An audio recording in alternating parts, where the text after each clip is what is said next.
Well, where we are now, what we're seeing is part of what's a massive grassroots effort to support those people who've been left without critical supplies by these fires. This is one of many, many donation sites across the island.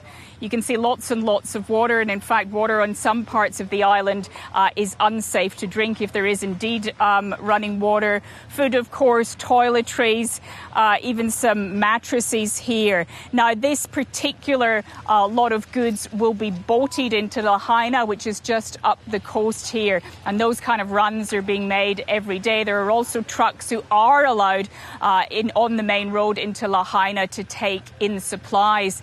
We spoke earlier this morning to an Australian who's lived here for about 7 years. She's a volunteer at the Maui Food Bank, and she's concerned that once this all stops and that once the TV cameras go away, that there is a huge need for people who will be needing support for a very long time to come. I've never seen anything like this on Maui. Sorry, I get emotional. Just the community pulling together has been amazing. But like I said, this is a long game. So, right now we're inundated with food, and that is the most amazing thing. But, the best thing people can do for us is to donate money. So when in 3 months and 6 months and a year, we're still trying to feed people, we can do that. That recovery process will take some time indeed. So, Barbara, what's the latest on the search operation for those still missing there? That's right. Well, more specialist teams are coming in today.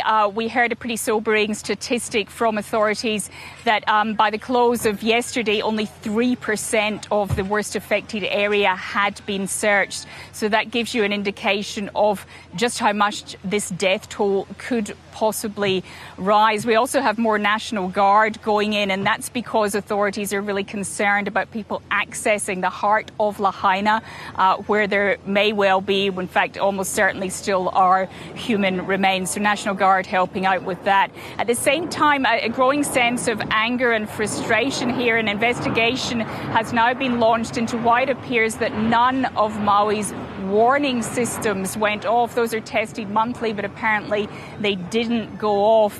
And also some frustration that people, while praising the community spirit here and this kind of action, are thinking that perhaps there should be a bit more of a government response here. So some pretty difficult questions for authorities. At their most recent press conference, they were saying they would do all they could. They would answer these questions, and they asked the community for patience. But of course, with only a couple of these victims identified so far, there's a lot of pain here and a lot of anger.